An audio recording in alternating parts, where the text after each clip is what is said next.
.007 in this bitch just trying to get rich, man. You already know what it is. Shout out Riley on the clip. Side roads.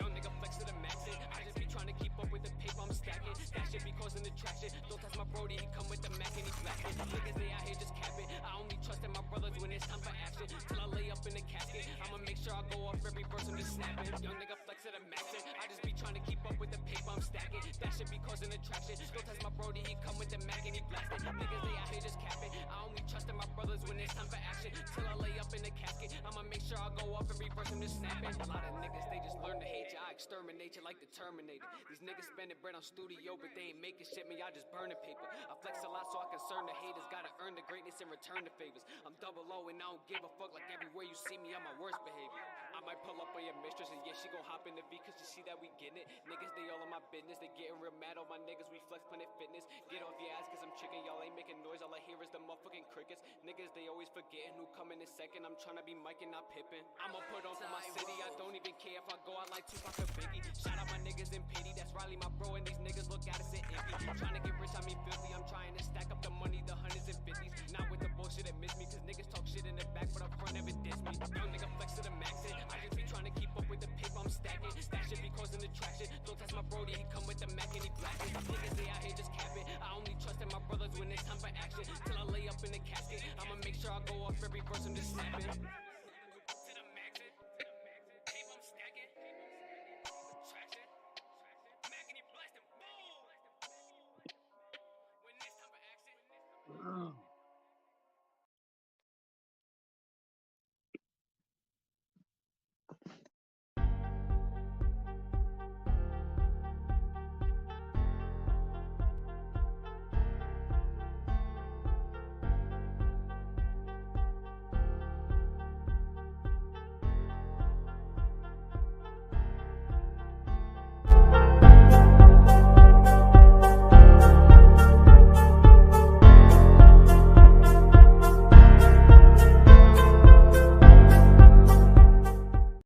Tune into Skywalker Boxing Show, brought to you by Skywalker Boxing, TWT, the winning team. We taking over. I just made it out the emergency room. Bud Crawford, do not fight Errol Spence Jr. He's just gonna jack you up like this. He just hits too damn hard, man. You're not on his level. He's too big of a shark to reel in. You know, there's no reel to reel him in, man. Hey everybody, how you guys doing? It's your man Skywalker. I'm here with K-Rod7435. Please subscribe to KROD7435. Great brother, great boxing mind. He's always helping me out, helping me with this technical stuff. We're gonna have a fighter interview on a heavyweight prospect. He's 13-1. He's on a 5-win fight streak. He caught my eye on the damn Quadras card. I was like, damn, this guy's 6'6". It's like a good 240. Like, he's a big dude, man. And he moves fast, he hits hard, he's got a nice jab, he uses his reach. He uses boxing fundamentals in the heavyweight division where most brawl. He's got a unique style. He was chosen... Basically, man, I read up some articles on him and found a lot of interesting stuff of how he got into boxing and it saved his life. We're going to watch a documentary. It's all about him. It's going to be on my show tomorrow, so to give everybody an idea of who he is, who he's been around in the sport. He's been around people like Evander Holyfield, basically Leonard. I've seen him with the Globe. I've seen him with Clarissa Shields. He's going to be an amazing person to talk to. Especially if you're really into the sport, man. He's really connected in the sport. I believe he was with him. There's 5 heavyweights selected for this program. Him and Brazil were teammates at one time before he went to the Olympics, I believe. But yeah, they're real interesting guys and be on the show tomorrow. And what's up, Skylar? Did you check that out, Skylar? Let me see. Let me show you. Are we talking about my work? Let's see. That was today. Here we go. Tune in to Skywalker Boxing Show. Brought to you by Skywalker Boxing, TWT, the winning team. We taking over. Cool, man. But yeah, we're going to show a documentary tonight. He's going to be on my show tomorrow, 7 o'clock Mountain Standard Time, 9 o'clock East Coast, 6 o'clock if you're in California. In the Philippines, I'm not too sure, man. I have to calculate the hours, but it's going to be 7 o'clock my time or 9 o'clock Eastern, so whatever that is in the Philippines. K-Rod, do you have that film? Yes, I do. Yes, I do. Yep. I'm gonna hold on. I'm gonna window share off of my end, and then I'll screen Okay. share if that works. That'll work. You turn some lights on. Yeah, I'm gonna get out the video. Got it right here. We're going to have this guy on our show tomorrow, so we're going to watch a documentary on him. So then people can ask good questions when he comes on. Real good guy. Good family guy. I think me and him have a lot in common, man. We're always into the outdoor stuff. He's a heavyweight, but man, I always see him like running up hills up in Arizona. The guy trains hard, man. He does that. What do they call that? The hyper. You know how when they do the recovering, K-Rod. He goes to one of those pro recovering places, man. Does the chamber. Yeah, he's a true athlete, man. He played college football as well, so that's a little bit background. He was I think a defensive lineman. So, yeah, he's got a great story. He's been kicking ass. Notice him on the BAM Quadras card. If you go to the BAM Quadras card, you'll see him fight a guy named Alvin Davies. He pieced him up really good, knocked him down in the rounds. I think it went to the decision, but he did knock him down. He bloodied the guy up. So he's a beast, bro. He's got a nice snapping jab, I noticed. So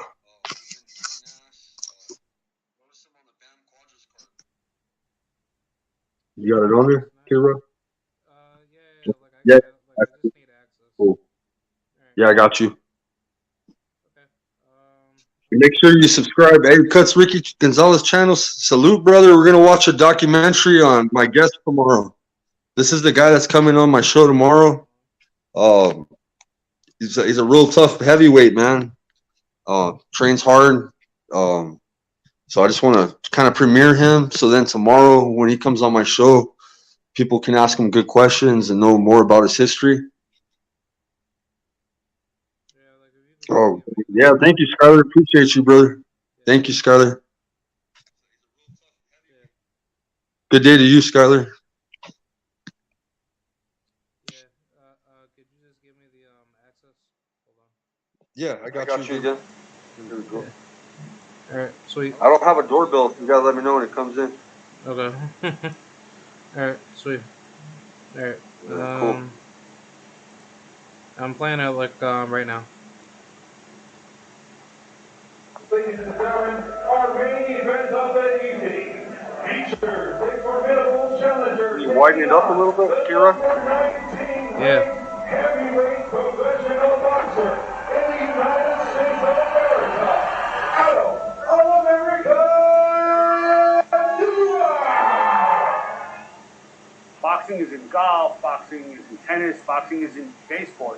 It's a very violent sport. Scared nobody. Kind of poor quality though, Kira. A little bit. Tracks. Yeah. Violent circumstances. I got it on 60 frames. We did it, baby. We did it. Can y'all hear it? Can you use No, it's coming in. Yeah, you can't hear him speak. extricate yourself from You violence? can hear the announcer when he was calling him in the ring. You can't hear Adam speak. Oh, okay. Oh, man. Yeah, but the only way that I could actually do this is that, like, on my end, everything's fine, but I think what the problem is that, you know, like, you're not listening to the file, you know, all the way. Right. Shit, man. I wish I was able to actually get the audio. Man, that's so stupid, man. But wait, can you not hear Adam talk? Yeah, you can't hear him talk. I was wondering maybe if you can mute maybe your background, and maybe put the speaker next to whatever. I don't know how the hell that would work. So you're just doing it on a laptop anyway, so. Yeah, because I have like my levels here. I can like adjust like the desktop audio to like max it out, and then I can just mute like my mic if that works. Yeah, let's try that. Yeah, let's try that. Maybe it'll make it better. Thank you, man. We're just having a little audio technical difficulty. Just bear with us, everybody. Ladies and gentlemen, our main event of the evening features a formidable challenger taking on the number 19 ranked heavyweight professional boxer in the United States of America, Adam All-America Stewart! Boxing is in golf, boxing is in tennis, boxing is in baseball.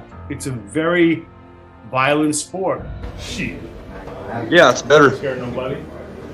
Save that for tomorrow, guys. Save it for tomorrow, folks. Attracts people who come from violent circumstances. Ah! We did it, baby! We did it! Question is, can you use a violent sport to extricate yourself from a violent past? If you look at Adam's history, it's kind of strange. Jail didn't rehabilitate him. Football didn't rehabilitate him. You know, all the social workers and cops, I'm sure that he saw, all that time before he hit the boxing gym didn't rehabilitate him. But somehow, some way, boxing allowed him to live a better life. And that's what's beautiful about the sport. Famous New York columnist coined it the red light district of sports, but it has this odd capacity to rehabilitate certain.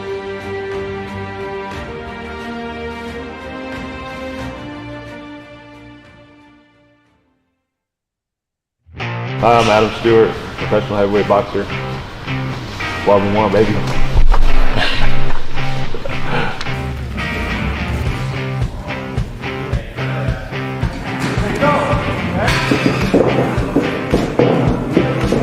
Uncle Vinny had a karate studio, and at the end of practice, I remember Chuck Norris would walk in, and Uncle Vinny was holding the board, and he kicked the board in half. So I was like, man, this is freaking awesome. And I guess that's probably how it started.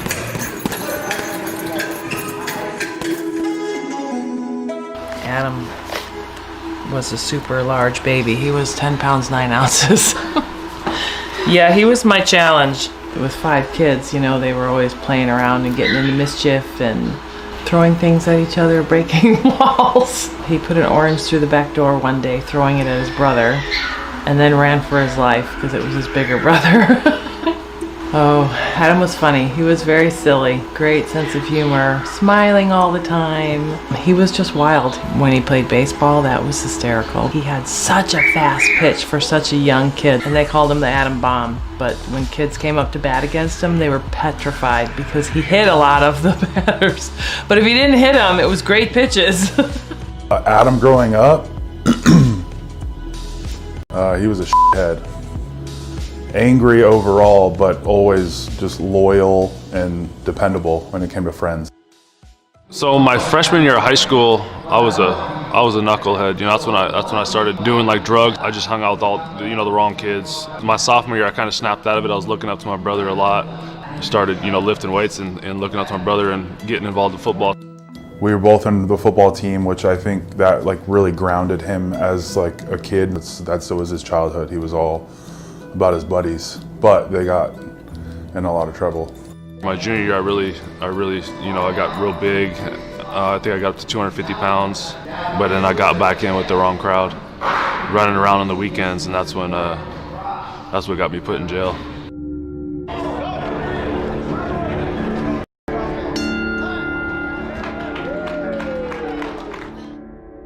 So of course the high school called me immediately. I raced down there, and they were putting him into the police car, and the detective on campus, he told me, you know, he's like, don't worry, you know, you'll see him tomorrow. Well, that didn't happen. I was just a lost kid, you know, without that father figure. I would get a lot of attention when I knocked people out. So I just kept doing it and kept taking it to the next level, the next level. Next thing I know, you know, I'm robbing people. Well, he was with somebody else, and they just were on a night in trouble. It was an armed robbery. They got charged with armed robbery. The other guy had a gun, so since Adam was with him, you get the same charge. Well, I had just turned 17 years old. They came into the school and they arrested me for armed robbery, aggravated assault. They took me to, you know, 4th Avenue jail, and I was terrified. There were like, you know, 50 adults jammed in one cell, and I was by myself, and I was like, what's going on? And I couldn't call my mom because she blocked the collect calls because my father's in prison, and he always tried to call, and that adds up, you know, so she blocked that, so I couldn't get a hold of anyone. I felt like a caged animal, like I needed to get to him. I wanted to just rip through the walls. It was bad. But he came out of it, and he learned. And the sunlight doesn't even touch you in that jail. And I think it took me 7 months before I graduated. I got my GED from, it's called Hard Knocks High. And I got to see my mom for the first time. So that was the one time that I actually got to be in the same room with him and physically see him. The good part about graduating and doing good and getting your GED is you got to see your parent and eat outside food. So that was 7 months of, you know, of hell. I met Sheriff Joe Arpaio, and I had to do a speech on integrity, and that was real emotional. So my mom was everything to me. So that was big. That was a big moment for sure. And then when he got out, we got him into GCC, and things just flowed from there.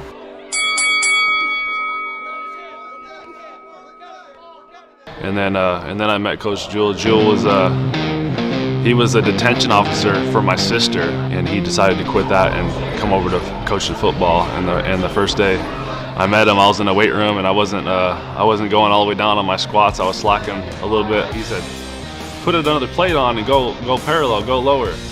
I got in his face, and I was like, "Who the hell do you think you are?" And he's like, "I'm your new coach." He kind of put me in check, and then ever since then, he just showed me love, and I think that's what I needed. I went on quite a few recruiting trips out to Texas and Missouri and Kansas. So I like Kansas, Pitt State the most. So I decided on that one. I didn't like the move at all at first. I didn't like Kansas. I didn't like the small town feel. I almost threw it away. Man, I think I got pepper sprayed my first week. I broke into a bar. The name kind of got around. We'd have football parties.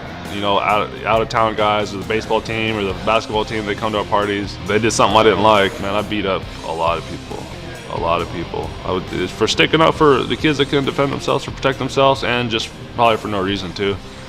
That was probably the first 3 months, and I was like, all right, yeah, they know who I am, and I got a reputation like this guy's crazy.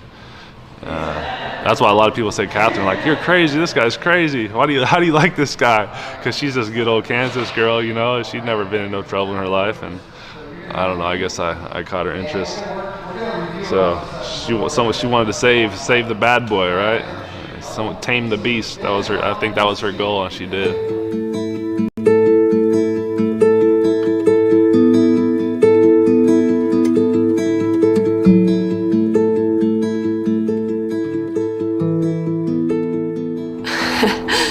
Well, he was different than anyone else really in the small town of Kansas, coming from the big city of Phoenix. And at the time he had his Libre pierced, which is right here. He had gauges in his ears. He had, I'll never forget this one sweatshirt he had with just like a gun on it. I walk into history class late. She said, she remembers what I was wearing. I think I had some Dickie shorts on. Maybe they were red Dickie shorts, and a hoodie with a big old gun on it. I had these big earrings. And he just wore like these big Dickie shorts and tall socks, and like way different than like most of the people in small town Kansas. And that's how it all started. To be 100% honest with you, everything changed. Like when I know, like Catherine is a huge part of that. Catherine ain't no joke, you know. She's like, you know, she says something and it happens. So it very much just started as like a casual friendship, and then blossomed from there. in like September of 2009, I believe, and is when he got kicked off the football team, and so he lost his full ride scholarship. The head coach said, "You're a menace to society, you know. We gotta get you out of the small town. You're causing all kinds of problems. You're beating up the baseball guys, the basketball guys." Yeah, they pulled my scholarship. I started working at Pizza Hut, and they weren't giving me enough hours, so I switched over to a dog food warehouse. Came home smelling just awful before this All-American Heavyweights program kind of came up.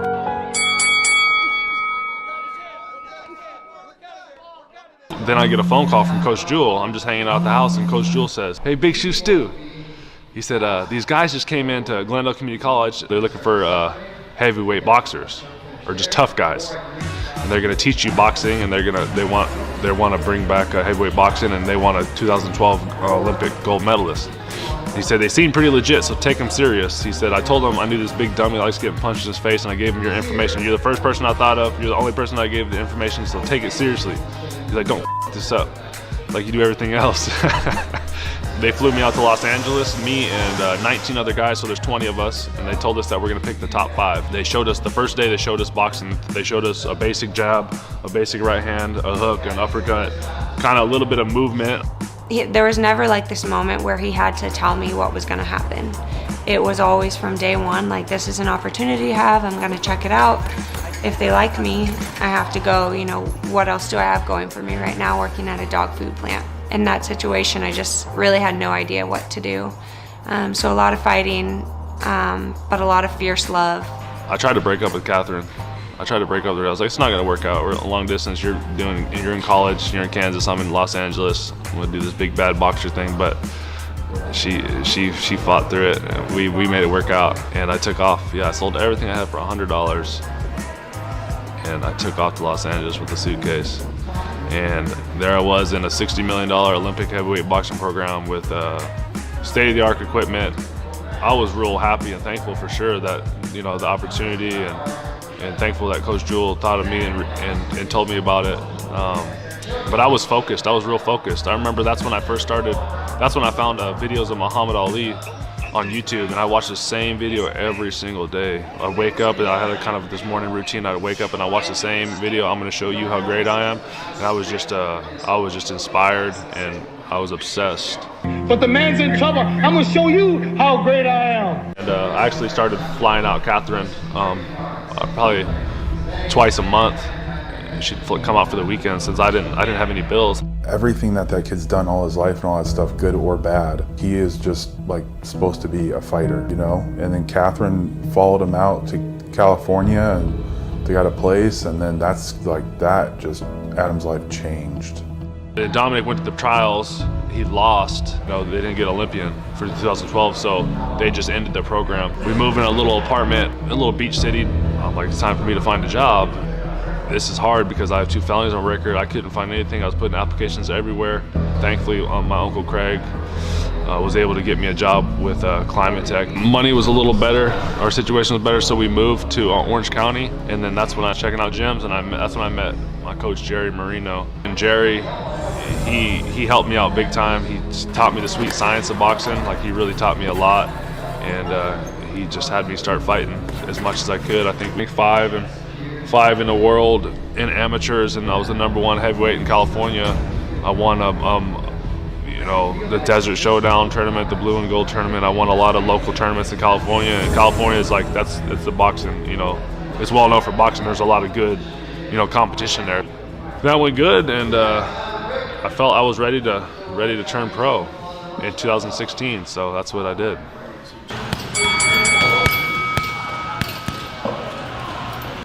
If you're going to do it, you know, it's you need 100%. You need to do it because, you know, we're not getting any younger.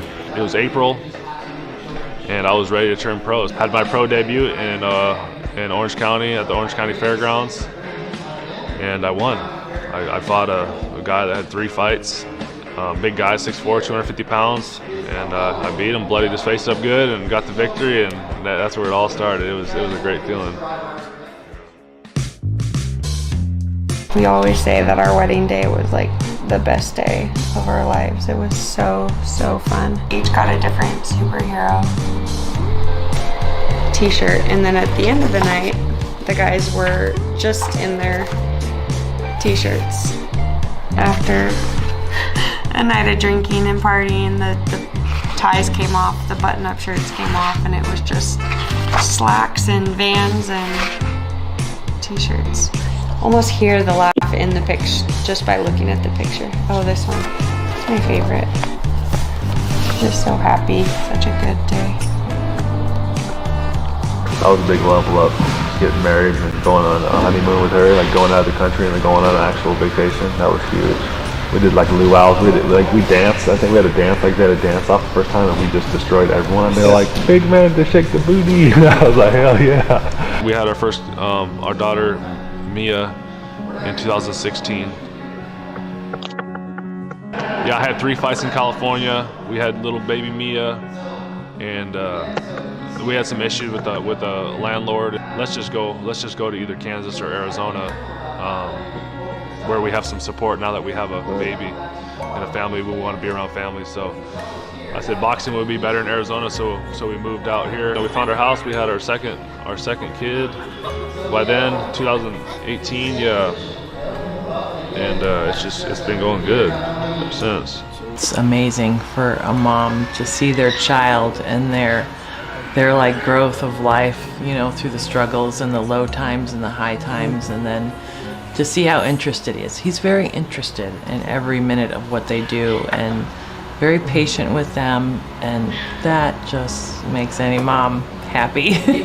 He, with the girls, him and I are so different. It's ridiculous I mean, I guess that's why it works, you know, him and I as a couple, but I'm more like by the book and like very regimented and routine, and he's more like all bets off, let's have fun, let's be crazy, let's be wild. So and I honestly feel like kids need that, and so to see him with our kids is pretty amazing. He's such a fun dad, and you know, the kids hear his truck outside and they come running to the door. They're always so excited to see him. My Arizona debut, my first fight at a private event at the Phoenician, the Camelback Resort, and I knock a big guy, a big tough guy out in the first round, and then I fight again 3 weeks later, and I knock out a big football guy from Vegas out in the second round. I'm undefeated, and so it's going good. The word's kind of spreading like, oh, there's a new heavyweight in town. I get a few more fights, you know, and next thing you know, I'm 8-0. I'm 8-0, and then COVID hits. And I'm like, crap. Everything's shut down. We're not really training. That's when I got the call to fight, you know, at the MGM Grand in Vegas on ESPN. I get a call and he said, hey, can you fight in a week? I was like, who? He said, this guy, he's from Utah. And I was like, well, people can't box in Utah. And he said, he's 5'7", 250 pounds. And I was like, geez, he's a short little fat boy, you know? I was like, that's easy. I was like, I haven't been training because it's COVID. The gyms are shut down. I tried to spar and train as much as I could. Yeah, I get to Vegas, and then the guy is 6'3", 290 pounds, and then he's a southpaw. So they gave me false information about that. I wasn't really in shape. I wasn't prepared for that. And yeah, that was my first loss. It was a close decision, you know, close decision, but I learned from it, and you just can't jump on everything just because it sounds good.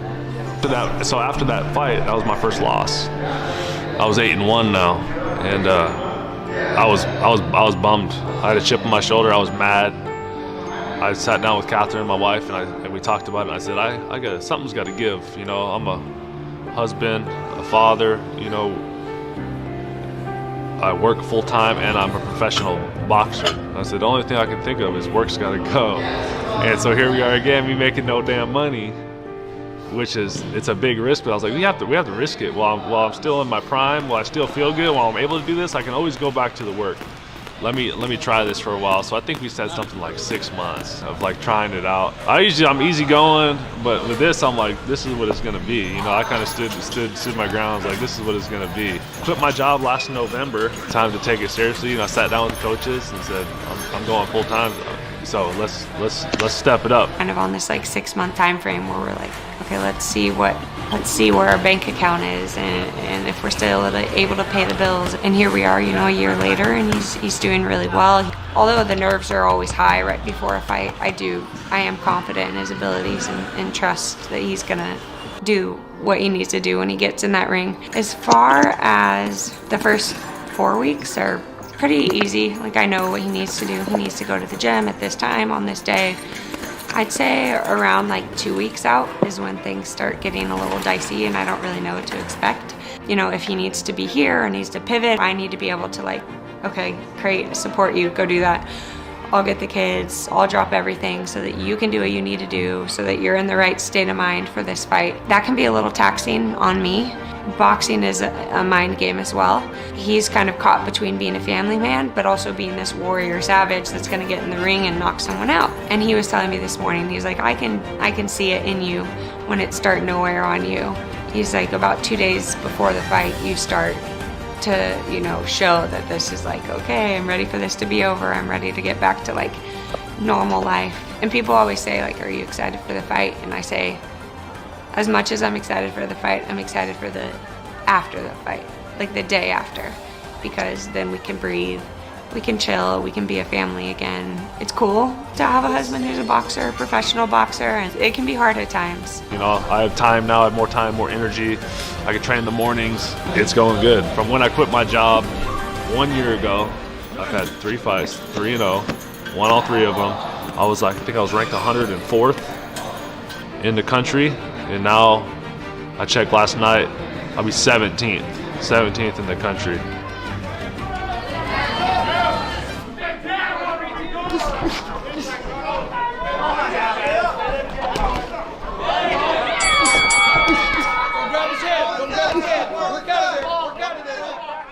This old war horse walks in and he's a little strange. We weigh in and we go do face-offs and we stare at each other and he has a smug look on his face. I'm like, yeah, that's how it should go. And they said, okay, face towards us. So I face towards them and he's still staring at me. And I'm just kind of pointing at him look at this guy. Okay, he's a tough guy.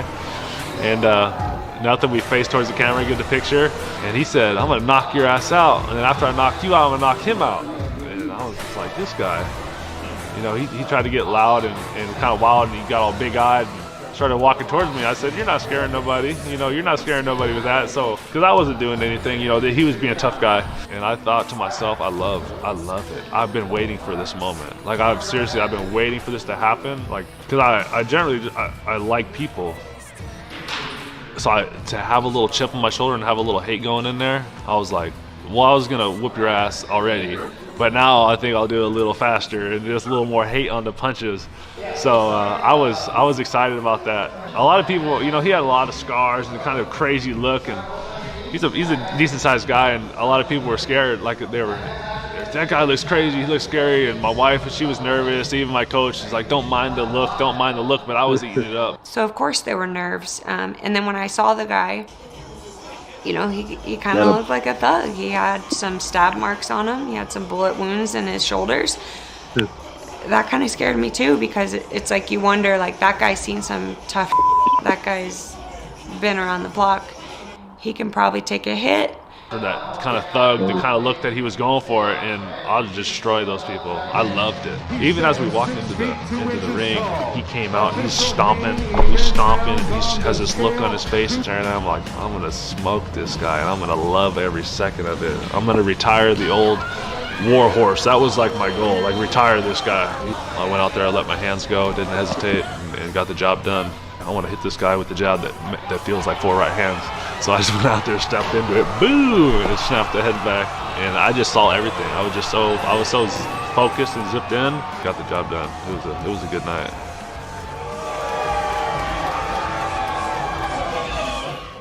How taxing it can be on me as the spouse and the support person as fights. So my hope is that sometime in the near future he'll be making enough money where I'm able to quit my full-time job and take care of the kids and travel with him as he starts traveling for fights. That would be nice. We'll see what happens. That's the plan. Eye on the prize. Keep taking it to the next level. Keep growing. Keep learning, and keep winning. just win, fight for my family. I want to set my family up, set my wife up, help my mom out. I tell people a lot when they say, you know, I don't know how you do it. And I say, I hope one day I'm sitting on a yacht with like a cocktail in my hand with not a care in the world. Like, I'm putting in work, Adam's putting in work, like our family is making sacrifices. We hope that one day our family will reap the benefit of all this hard work. Set my kids up. That's the goal. Just be the heavyweight champion of the world. That's what I want to do, is be the heavyweight champion of the world. I'm not quite there yet. I'm just going to keep climbing up, getting the experience, just keep jumping up in rounds. You know, this next one will be 8-rounder. I'll fight a couple 8-rounders. Then I'll fight a couple 10-rounders, and then I'll be ready to fight for the world title. Adam, yeah, he's just a different breed. He is a true athlete. He tries to make a difference, and it matters to him, and that matters in everything. And I mean, now that he's an older and adult and all that stuff, now it's just like a fiery passion, which is dangerous. Probably the way he boxes, the way he parents, the way he husbands. I am confident in his abilities and trust that he's gonna do what he needs to do when he gets in that ring. Yeah, it's just a beautiful life, man. I'm so thankful and happy how my life has turned out, and I'm proud. I'm proud of myself, and I'm proud of where life is at, and it's a beautiful thing, man. You get a kid off the streets, and either he's going to stink and to fall back down into even more violent circumstances, which would probably end up with him being in prison or dead, or somehow he uses a violent sport to extricate himself from this violent life, and that's the most beautiful of boxing stories. And in that case, Adam Stewart's is as beautiful as any.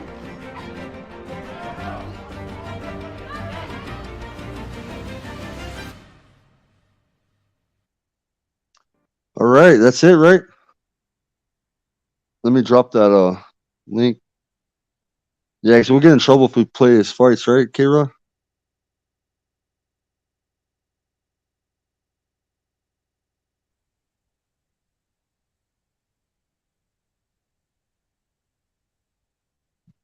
Well, see that Bam Quadras undercard, he fought a guy named Alvin Davies. That was televised. He's been on 2 televised events so far. Top rank and a DAZN.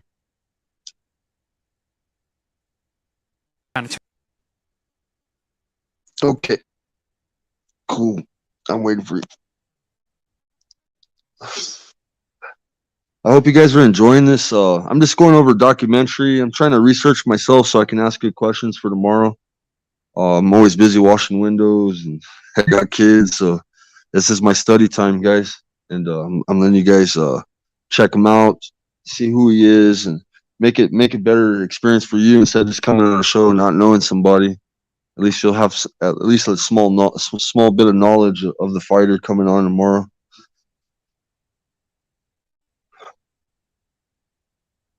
I have to always tell people it's the Bam Quadras card, bro.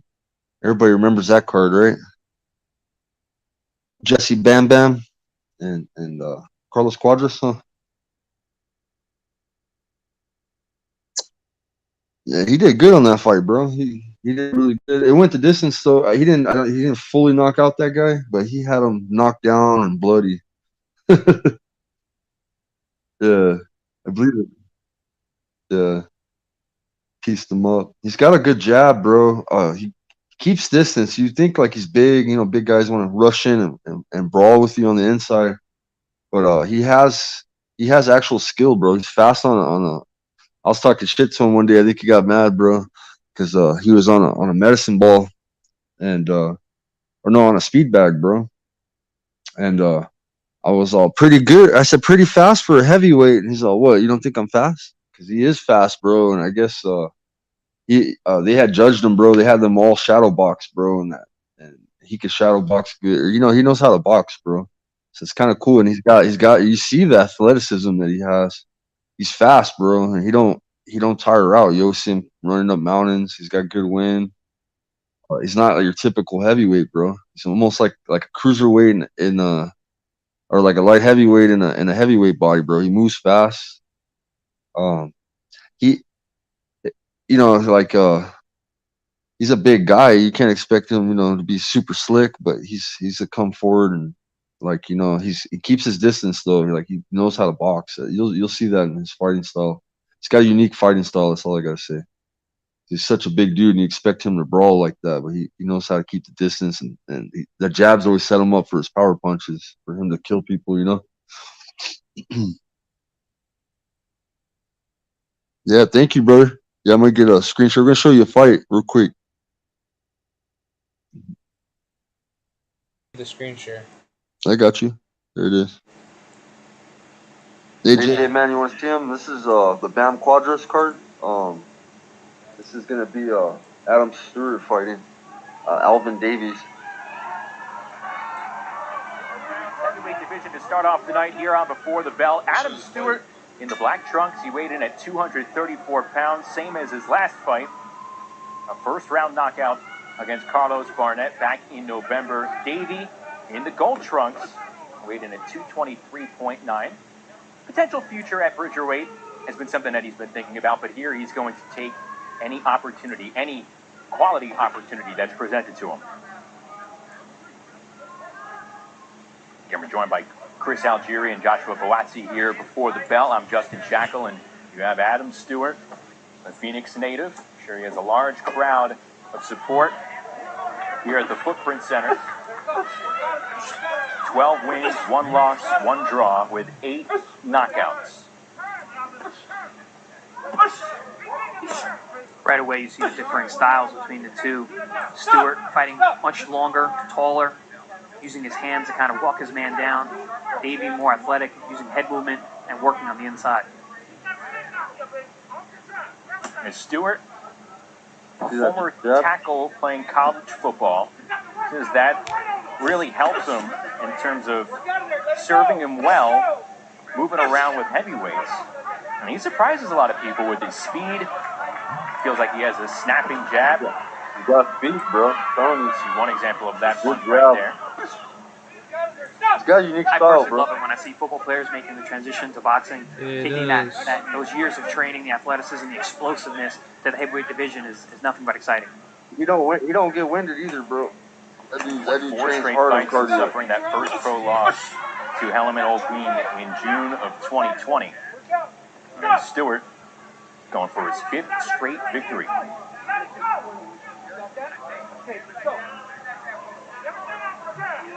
appreciate you, J-Man, for coming on, my brother. Stewart, 32 years of age. Davies, 35. He's standing at 6'4". He lands a clean shot there as Stewart. Less than a minute to go in the opening round. Not too often you're 6'4" and fighting opponents taller than you. What are some things, Josh, that Davey may have to look out for as he faces a taller opponent?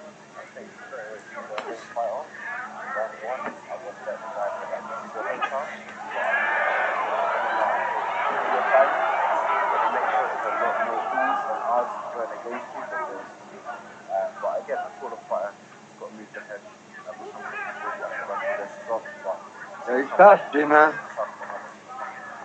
Davey evading a wide looping left hook moments ago from Stewart. Yeah, Davey's showing some tricky moves in there, switching sides, threw a nice counter right hand earlier in the round, throwing right hooks from the side as well. There's another tricky shot over the top. Smacking left hand. And that's the sound of the bell for round 1.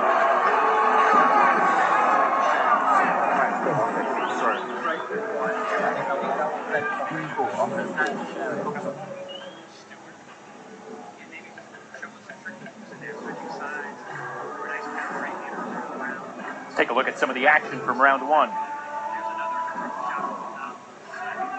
And you see Davey looks like he's using his athleticism, his head movement to get inside of the taller man, trying to counter him on the way there through that big right hand. Got his head offline, just missed with that shot, but he's got the right idea. Alvin Davey, nicknamed Gorgeous Al. He says his nickname comes from having a gorgeous jab, and it wasn't just given him by friends or family members. He had a National Golden Gloves coach approach him, and he gave him that nickname. He said, "Your jab is gorgeous."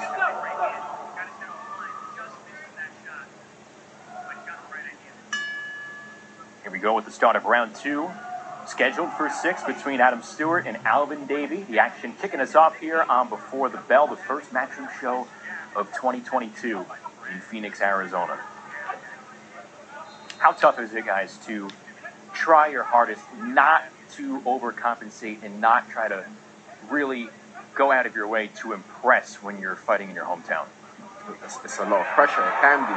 You land shots that may not have landed clean, but everyone's screaming. You might think, "Oh, I've landed here," but as Chris would confirm, you have to be controlled. Know within yourself what you're doing, how you're going about it. Don't feed in too much to what the crowd is doing, but to an extent, you have to entertain them.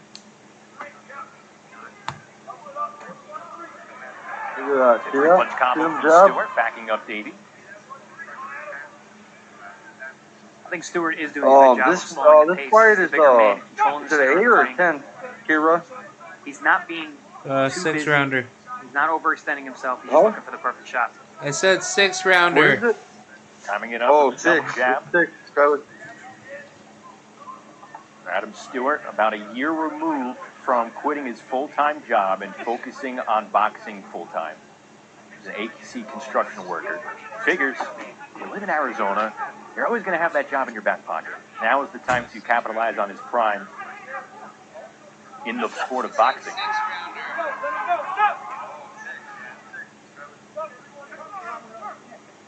Davey being warned for grabbing the back of Stewart's head.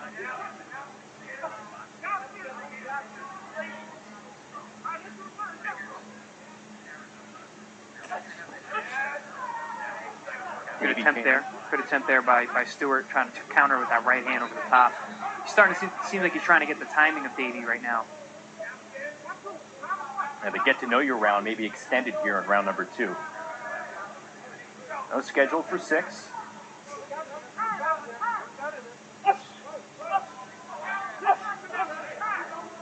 Davey trying to work the body at close range, and Stewart backs him up.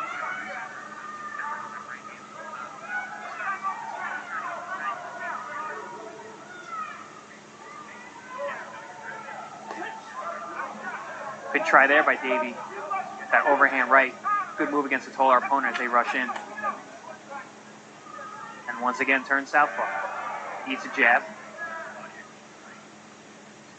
One thing he's doing well, guys, is that he's not standing still. You can see David is always moving. He's realized that Stewart is the bigger man. If he stands still, he could be in trouble. So he's doing little steps, not too much, but just making Stewart be adjust every time. Good connection there from Stewart in the final seconds of round number 2.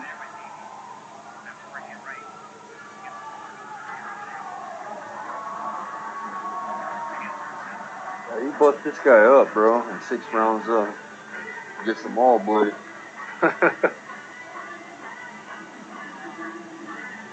I had my YouTube open, man. I think it was fucking the beginning part of the stream, but He received a couple right hands from Stewart over the top, using that size advantage, trying to cut off the ring from Davey as he moves around. There's Davey trying to counter him with that overhand right.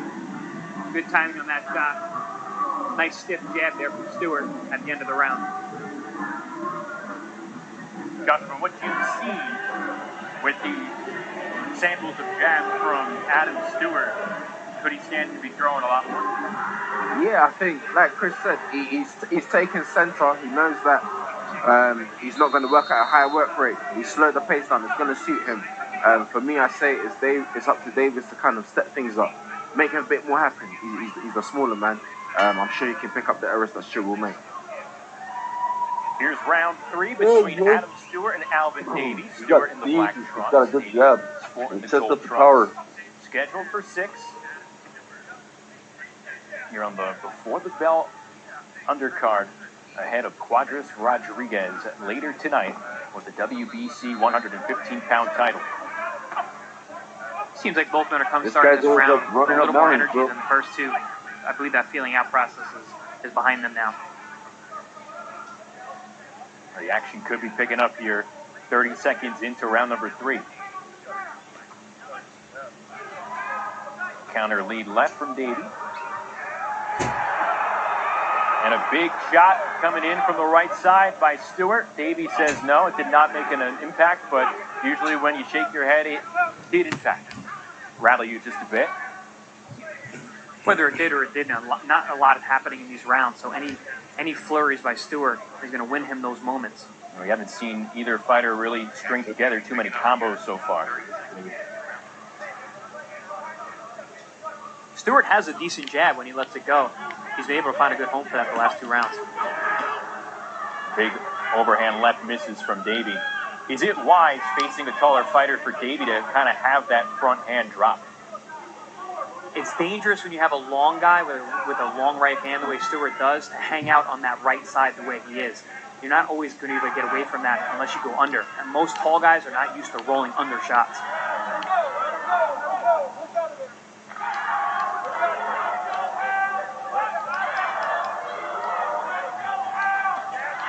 Adam Stewart searching for a seam here. Dropping the body weight on him, using that size advantage. Smart move by Stewart. And Stewart has been all over with his weight. Like we said, played college football, was up at 290 at one point. Yikes. Down at 234 his last couple of fights. I asked him about the Bridgerweight option. He said no, when you get down around 220 for him, he becomes too small. Doesn't like the way he moves. So this is a decent weight range that suits him just fine. Stewart's having a little bit of a problem overextending himself. He's coming in with his jab in his right hand, falling forward. You saw him just kind of clash heads together there on the inside. Every combination leads to this, a tie-up. And a lot of times that's just him overextending himself.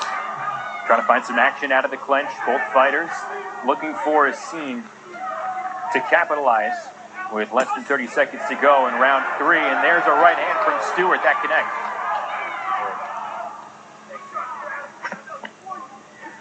That was a nice adjustment there from Stewart. He caught the shot and he fired right back. Little catch and release, catch and shoot.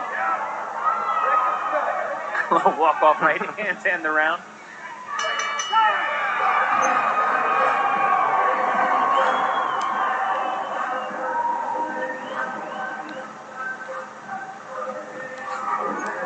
This is the first bout. Before the bell, you take a look at some of the action from the Phoenix native Adam Stewart in round 3.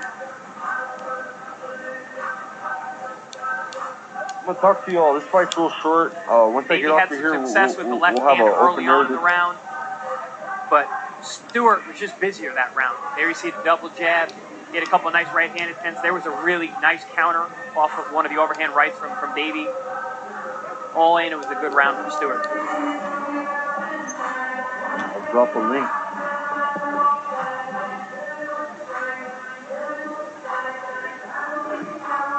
There you see Adam Stewart's corner. Dan Moret, beg your pardon, is his gym partner. His head coach, Alan Vyers, has been away. He's actually been in the hospital with his wife since Thanksgiving, and she's fortunately battling a fungus in the brain. We send our best wishes to the Vyers family. But Dan Moret in Stewart's corner as we begin round 4 here on Before the Bell. Scheduled for 6. And Stewart falling into a bit of a rhythm late in the 3rd round. Trying to continue it here in the 4th. He is, but guys, I think Davis, the smaller man, has to use his speed. When Stewart throws one jump, he's got to reply back with 2s and 3s. He's surely the smaller man. He'll be on the show tomorrow, Skyler. You can meet him. And although he attempted to get ask him a question tomorrow before, he needs more of that surprising shots like that. The bigger man will take just a split second longer to see it. Maybe he'll be the future heavyweight champ. Who knows? To prove that point, there was a nice little left hook check shot by. There's a lot of good heavyweight prospects right now. Stewart coming in. Big Baby Anderson, the guy that just fought right now. Yeah, and I agree, John. He's more athletic. He's moving his head really well. He's changing levels. There's a lot of good he's got those heavyweight tricky prospects shots that we saw immediately in round number 1. They've just been too far and too convinced on Richard Torres, but Adam would jack him up. Adam would beat his ass. Stewart blocking him up. Smothers him with a right hand.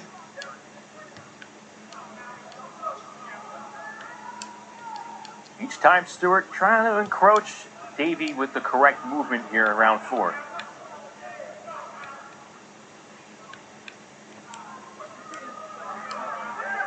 Now you can see, Davey knows what he's doing in there. I think this is going to be one of those fights where he looks back and said, I had a lot more opportunities than I took advantage of. Deep into round 4 now though, Chris. He has to do something. There's only 2 rounds left. Yeah, I would believe he's being a pretty deep hole at this point. Stewart hasn't done anything spectacular, but he's been consistent. A looping right hand catches some air from Stewart. And the time is now to act for Alvin Davey. There he connects with a overhand right. That's not going to be ruled a knockdown. Wes Milton says he tripped. But like you mentioned before, Josh, the crowd. The fact that you're a hometown guy, they see that type of action and they respond. For sure. And good as sure, he's feeding the energy, he's using it. And he triples the jab up against Alvin Davey.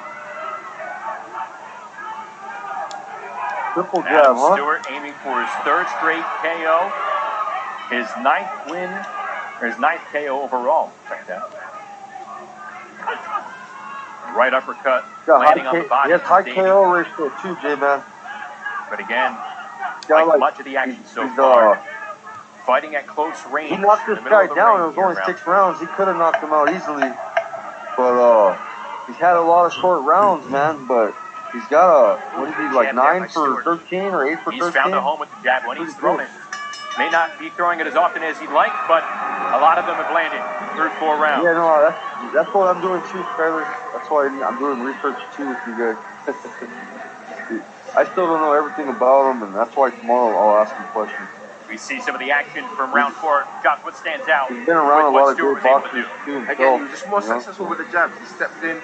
He took more risks. He's been around Evander Holyfield. He's been around Sugar Ray Leonard. He's been around David Benavidez. If you're judging it, it makes you think he's winning. He's been around Clarissa and it's Shields. to an extent, it's having an effect. So he's been around a lot of great talent. Active, in my opinion. Luther surprising looks. There's somebody coming up, man. Show a bit of like he's a smaller man. He's going to be a bit sharper than the bigger man. So he's got to show a bit of that to me. And the last 2 rounds, I feel like Stewart has been putting a lot of things together, winning those convincingly. The first 2. Obviously, more get-to-know-you rounds.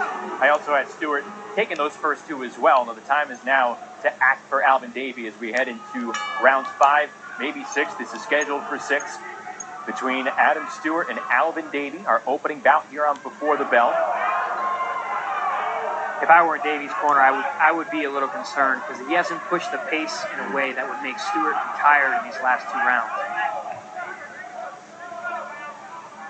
As Stewart says that he plans for this to be his final 6-rounder. He plans to go up to 8 rounds after this. He has title aspirations in this division, believes that he can do it. And we've seen the big athletic heavyweight capitalize on his long reach through the first 4 rounds. And that's one thing I don't want to take away from Davis. It's easier said than done when a bigger man like Stewart is walking you down constantly, making that big ring feel like you're on a phone booth. It's very, very hard. It's difficult. Davis has got the right movement. He's trying to stay out of the way. But again, I wouldn't take away from it. It is very, very hard. Excellent point. And from this vantage right here, you can really see the size difference between the 2.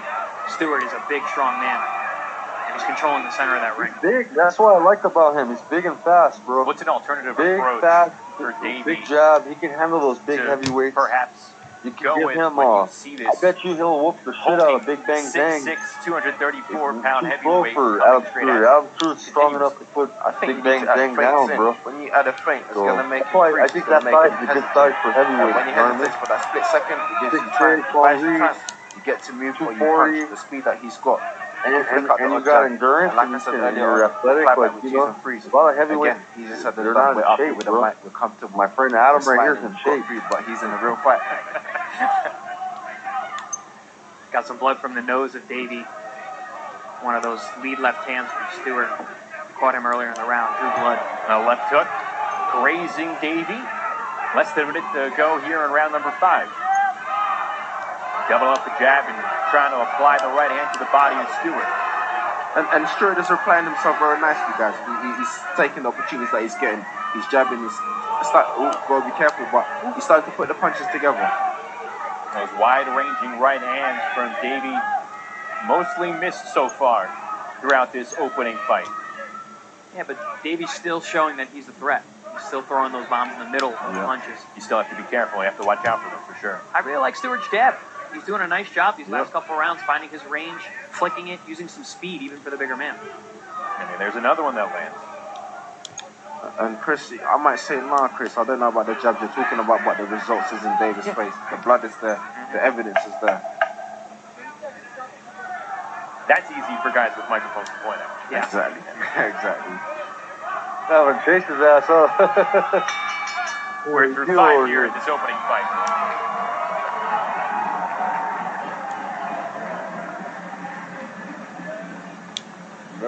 Yeah, he's an aggressive fighter too, but he keeps his distance.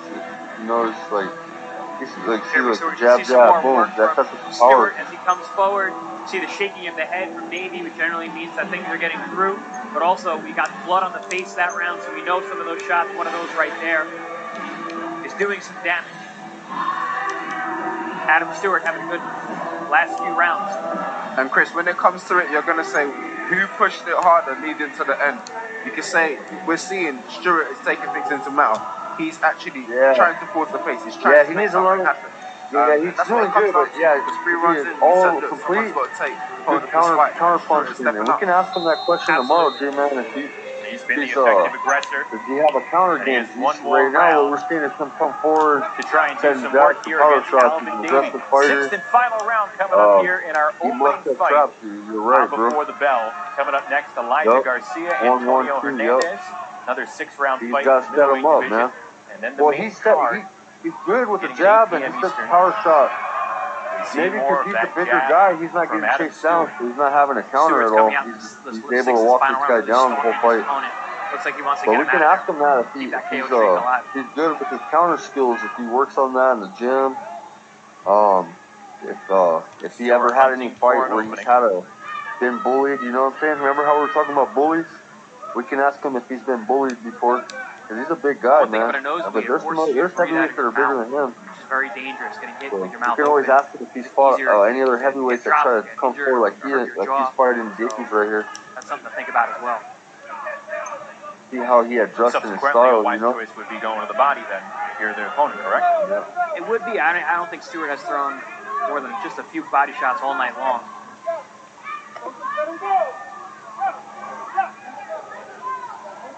I'd be surprised if he started with 2 minutes left in the fight, investing in the body.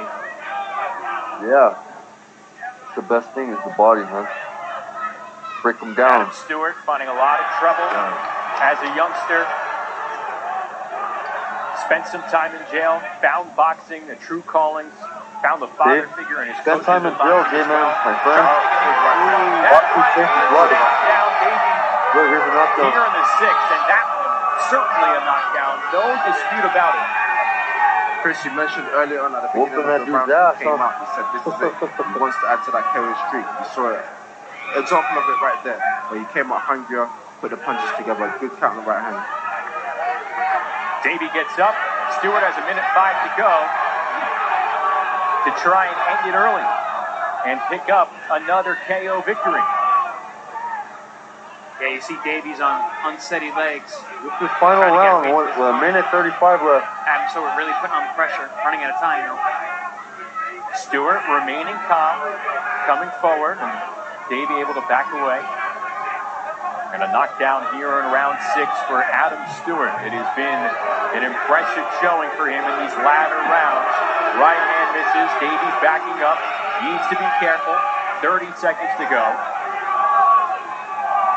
Blood coming from the nose and the mouth of Davey now. And Davey, that will not be ruled a knockdown.